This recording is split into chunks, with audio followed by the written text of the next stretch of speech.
A'udzubillahi minasyaitonir rajim. Bismillahirrahmanirrahim. Assalamualaikum warahmatullahi wabarakatuh. Alhamdulillahirabbil alamin.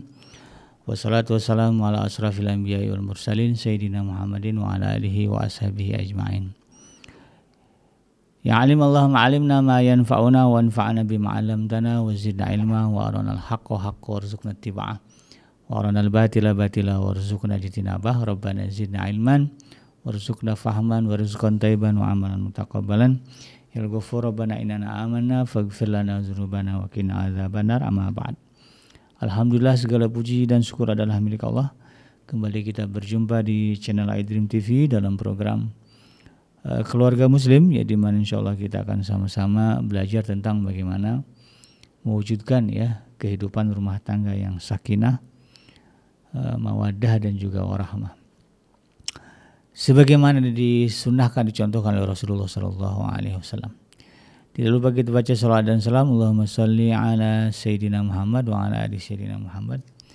Assalamualaikum ayuhan Nabi wa rahmatullahi wabarakatuh.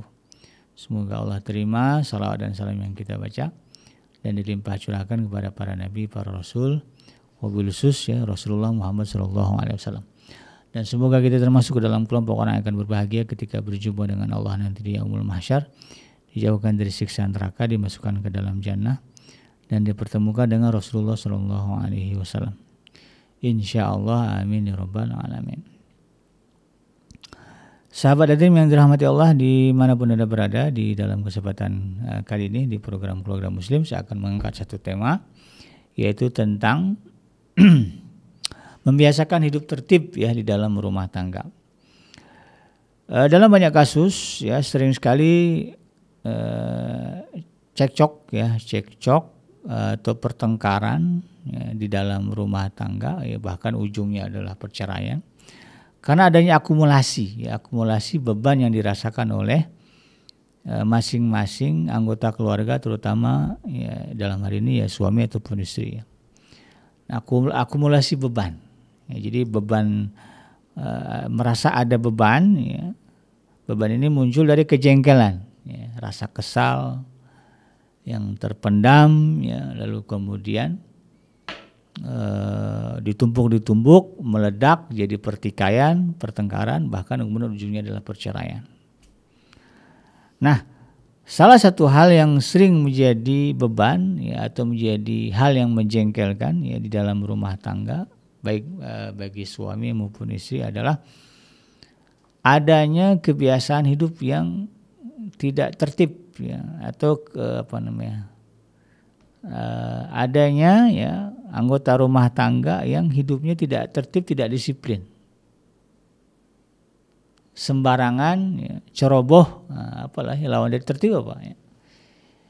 Jadi karena tidak terbiasa hidup tertib ya di dalam rumah tangga, maka kemudian ya muncullah itu tadi ya rasa kesal, kedongkolan, kejengkelan ya, yang kemudian terakumulasi yang pada akhirnya menjadi ya, pertikaian atau pertengkaran.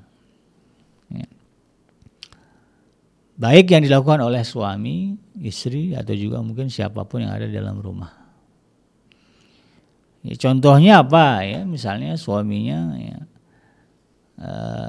kalau bab mandi gitu ya, nggak tahu ya, nggak biasa naruh anduk di tempat diambilnya di jemuran kain gitu kan, tapi kemudian ditaruhnya selesai dipakai di kasur. Itu. Istri biasanya kalau udah ngeliat gitu ya mungkin dia mau negor, udah ditegur sering gitu kan, taruh di sini tapi gitu lagi, maka kemudian jadi jengkel, dipendam ya, karena mau nyolot jadi berantem gitu ya. Nah, kemudian kalau suami sama nih, kita dari sisi suami dulu nih ya, nanti lihat istri juga ada sisi tidak tertibnya gitu kan. Ambil anduk, ambil baju ya di lemari udah disusun rapi sama istrinya, suaminya main tarik aja gitu kan, berantakan. Karena buru-buru nggak sempat beresin, langsung taruh. Suami istri buka ngecek berantakan, marah, jengkel. Pulang-pulang itu jadi omongan. Ya, suaminya pulang, istrinya udah nunggu ya dengan wajah dilipat gitu kan. ribut gara-gara masalah baju berantakan. Ya, pulang kerja suami ya buka baju ya, kemudian kamar mandi bajunya taruh aja di situ ya, padahal ada tempat kain kotor, nggak tertib dia. Ya, kalau janji ya mau berangkat ya, kadang-kadang suami ada aja sebentar ini kerja ini lagi nih, istrinya udah rapi udah siap, anak-anak udah ready, suaminya ada aja ini, apalagi yang kecanduan main game ya. Kadang-kadang untuk itu alasannya ada aja padahal lagi main game. Nah, kemudian jadi permasalahan. Istri juga sama ya. Kadang-kadang ya sisi nggak tertibnya juga ada gitu ya, banyak kadang-kadang ya. Suami pulang ya rumah masih berantakan. Padahal maunya suami rumah rapih gitu kan. Ini rumah masih berantakan belum diberesin. Ya, kalau ada anak maklum lah ya. Tapi minimal lantai disapu lah gitu ya, dipel gitu kan. Kalau masalah barang sana barang sini ya kita maklum ada anak kecil gitu. Nah, suami dongkol. Dipanggil sama suami, "Ma bikinin kopi," gitu kan. Padahal istrinya lagi ngapa-ngapain. Iya sebentar lagi main game. Lagi main game, suaminya minta dibikinin kopi gitu kan. Iya bentar nih lagi ini. Ada aja alasan. Suami jengkel dongkol akhirnya jadi marah. Ya, suami anak-anak udah ready mau berangkat, istri masih ada sih pesang pernak-pernik ini itu ya. Udah selesai di mall, suami mau pulang nungguin di mobil, istri masih juga yang muter-muterin mall gitu ya. Nah, ini contoh hal sebetulnya banyak lah, mungkin sahabat iDream ya sudah tahu, sudah paham, yang sudah berumah tangga bagaimana ada ya sisi-sisi kehidupan kita yang tidak tertib. Dan itu ya kemudian yang menjadi akumulasi ya, pertikaian dan pertengkaran dalam rumah tangga. Nah, seharusnya kalau berbicara rumah tangga muslim ya, rumah tangga yang sakinah, mawaddah dan warahmah, penghuni ya atau seisi anggota rumah keluarga itu harusnya menjunjung tinggi kebiasaan atau prinsip hidup tertib dan rapi di dalam rumah. Kadang suami ya habis makan apa selipin di mana gitu kan. Anak-anak juga sama ya. Ada tong sampah padahal ya, tapi habis makan taruh di meja ya, semuanya sampahnya di atas meja. Akhirnya ibunya juga, istrinya juga yang beres-beres. Apalagi suaminya perokok ya, semua dijadiin asbak. Nah, ini juga jadi masalah ya, dan kemudian menjadi biang pertikaian dan pertengkaran di dalam rumah tangga. Jadi harusnya bagaimana? Seorang muslim harus membiasakan hidup tertib dan rapih di dalam rumah, yaitu berusaha di dalam rumah tangga. Karena memang di dalam Al-Quran sendiri yaitu ya, bahwa Allah ya, bahkan syariat di dalam Islam ya, itu juga mengajarkan hidup tertib dan rapi kok. Ya. Ya, baik dari sudut ya, penugasan Allah tertib ya.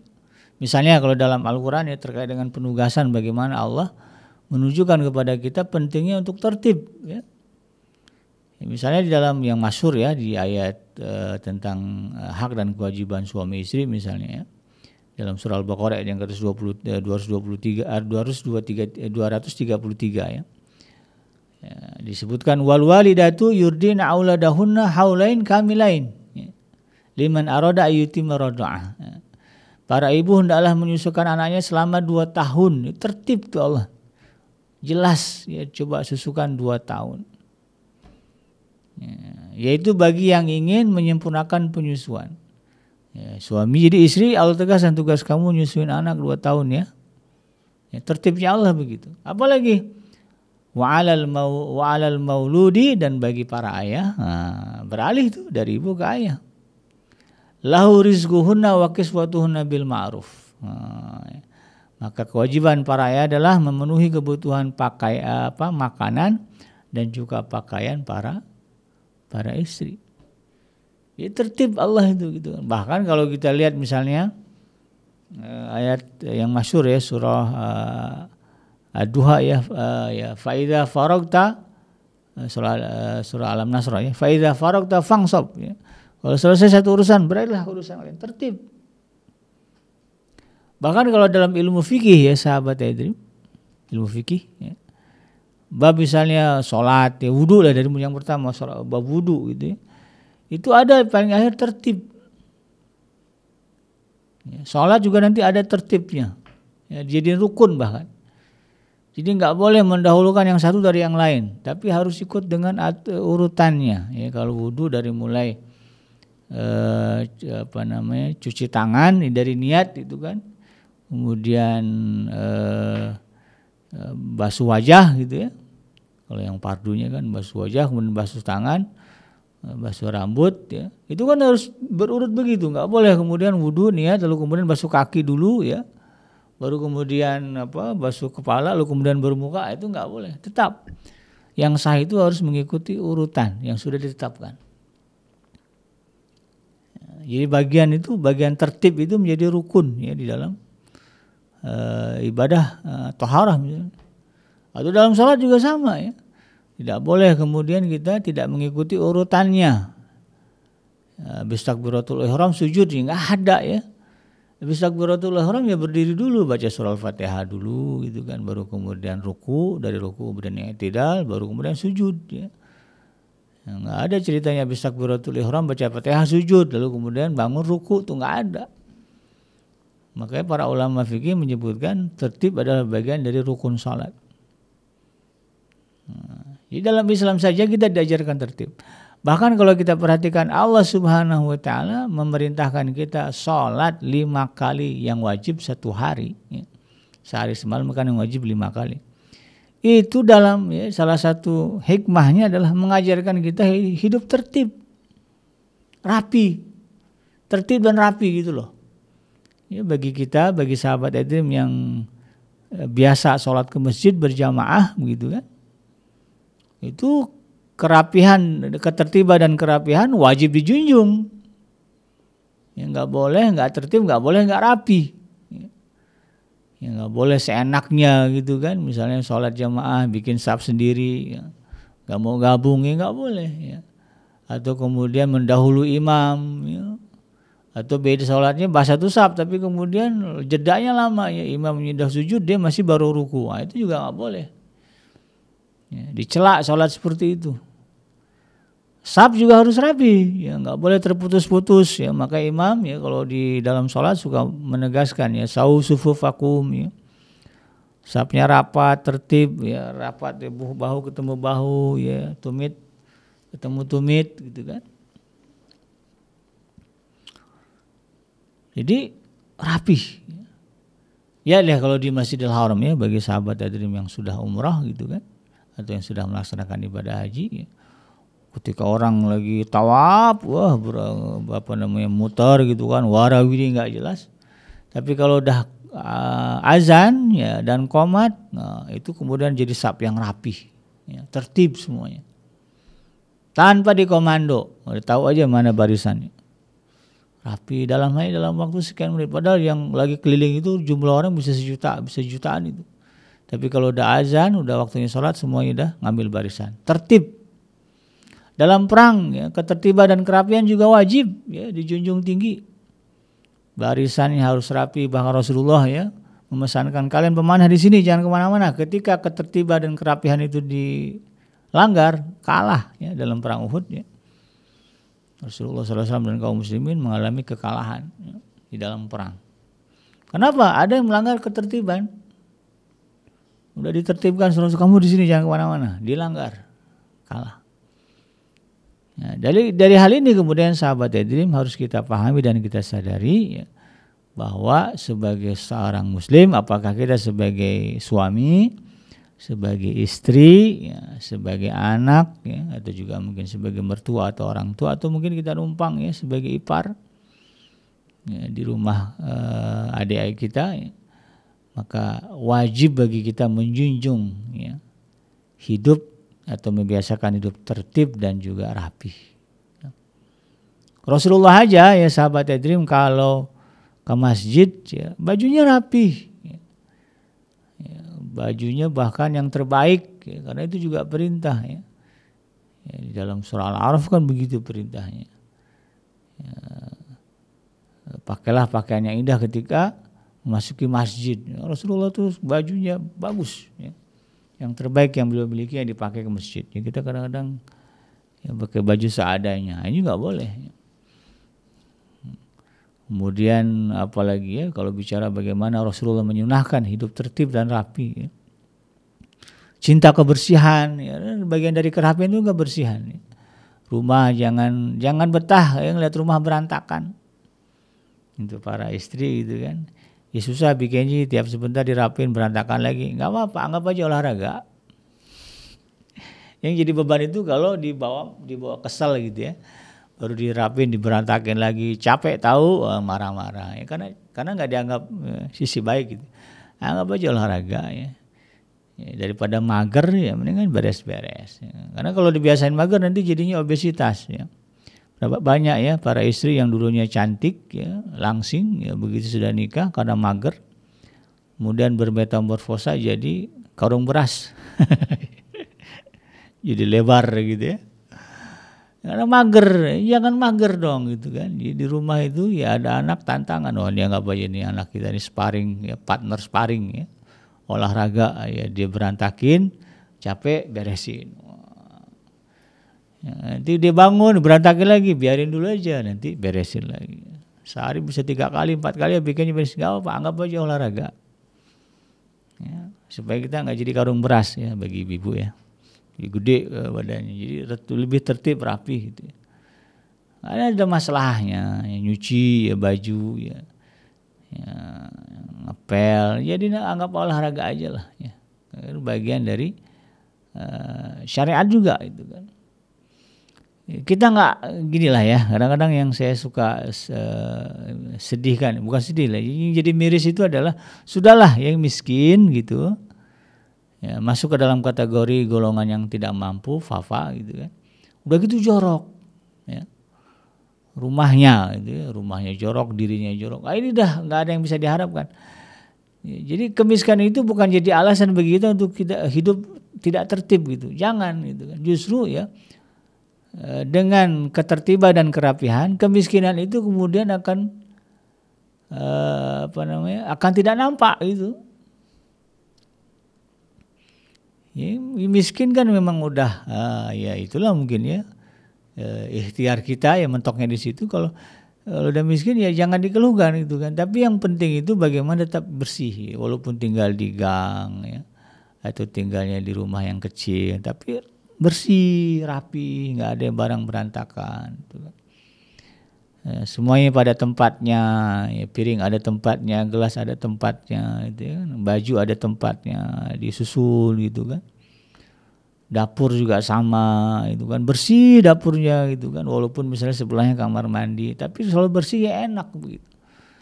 Inilah kadang-kadang udahlah miskin kemudian nggak bisa hidup tertib dan rapi begitu, nah, akhirnya jadi sumpek. Nah ini jadi kemudian susah mewujudkan rumah yang nyaman gitu kan.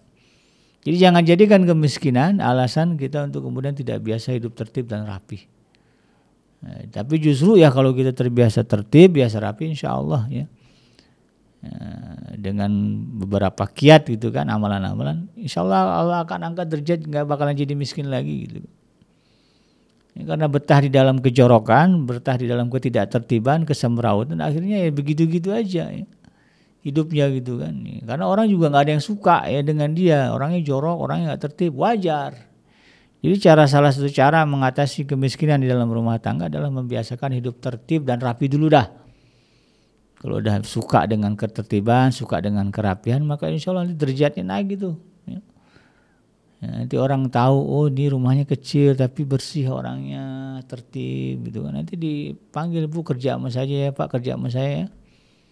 Nanti Allah insya Allah ya akan diangkat. Ada kok yang begitu, banyak lah. Saya bahkan kenal ada orang yang karena ketertiban kerapian dalam hidupnya ya, derajatnya naik. Tadinya kerjanya sebagai security satpam kemudian pindah ya, diambil orang kerja di satu tempat itu kan lebih enak ya, bisa waktunya lebih fleksibel gitu, gajinya lebih besar, biasa itu karena istiqomah dengan kerapian dan ketertiban.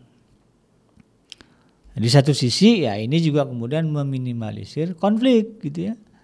Suami paham hidup tertib, istri paham hidup tertib, gitu kan, suami istri semua paham, maka tidak akan ada sumber-sumber kekesalan, kejengkelan. Istri tahu kalau udah ditunggu, udah niat mau berangkat, ya udah on time gitu kan, nggak perlu lama-lama berdandan. Suami tahu gitu ya, kalau udah mandi ya anduk ada tempatnya, baju kotor ada tempatnya. Ya, suami tahu mungkin kalau ada yang perokok ya, kalau buang kotoran abu rokok ya ada wadahnya, ada asbaknya. Anak seneng ya dengan kebersihan, ngelihat rumahnya agak kotor lantainya, diambil sapu, ya, disapu, dipel. Ada buku dia berantakan, dirapihin, disusun. Biasa begini insya Allah ya. Konflik ya itu akan minim, sehingga kemudian rumah menjadi tempat yang nyaman. Nah, jadi sekarang bagaimana caranya? Ya, kita ya sebagai suami atau kita sebagai istri untuk kemudian membiasakan hidup tertib dan rapih ya. Ya, motivasinya adalah ya, bahwa itu semua bagian dari perintah syariat ya, atau ajaran Islam. Sehingga jalani dengan niat ibadah, itu aja lah ya. Ngadepin anak di rumah ya, kerjaannya main ngeberantakin rumah, nggak apa-apa, jalanin ya. Niat ibadah ya. Makin lelah kita beribadah, makin besar pahalanya. Nah, itu. Makin capek kita menjalani ketaatan, maka insya Allah makin tinggi, makin mulia derajat kita di sisi Allah Subhanahu wa Ta'ala. Suami punya prinsip itu ya seperti tadi, membiasakan hidup tertib dan rapi. Istri juga sama, anak sama, orang yang sisi rumah sama, maka insya Allah ya, rumah itu akan menjadi tempat yang nyaman. Ya, sebagaimana gambaran Rasulullah, baiti jannati, rumahku laksana surga, walaupun mungkin rumahnya kecil atau disebutnya gubuk gitu ya. Nah, ya. Tapi kalau bersih ya, rapi gitu kan, orang seneng. Nah, apalagi yang usaha makanan ya, kuliner gitu ya. Ya, nggak apa-apa ya, hanya kaki 5 gitu kan, tapi coba tampilkan ya kerapian dan kerapian, ketertiban, kebersihan di tempat jualan. Insya Allah itu nanti ya naik derajat lah gitu ya, akan jadi tempat yang rame. Ini kadang-kadang ya tempatnya bagus ya di ruko gitu kan, tapi kemudian jorok, nggak tertib, nggak rapi. Ya, nanti orang lama-lama ya orang juga nggak akan suka itu kan. Tapi walaupun tempatnya kecil, nyempil gitu kan, tapi bersih, rapih, tertib, insya Allah orang akan suka. Karena itu adalah bagian dari fitrah kita sebagai manusia.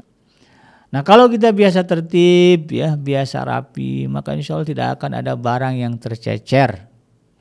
Kadang-kadang ada juga itu kan, ya karena itu tadi ceroboh, yang nggak tertib, ya barang-barang yang penting kemudian hilang, ya. Dokumen-dokumen nggak tahu naruhnya di mana karena buku berserak begitu. Biasa nggak tertib.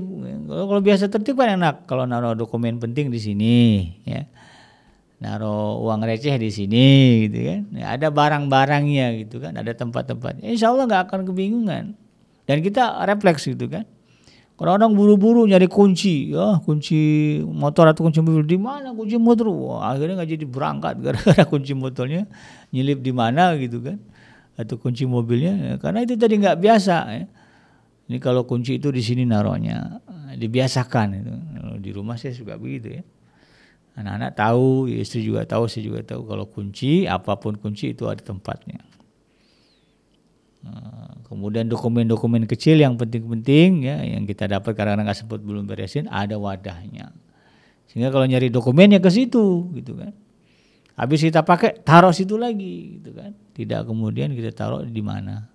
Sehingga kalau ada perlu langsung bisa kita temuin. Nah, dipilah-pilah, ada wadah-wadahnya, ada berkas-berkasnya. Sehingga kemudian tidak mudah tercicir. Ya, nggak jadi ribut gitu ya.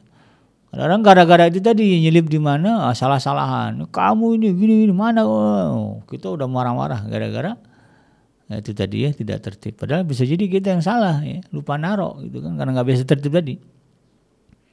Yang dia marah-marahin keluarga, istri salah-salahin, anak salah-salahin, akhirnya berantem.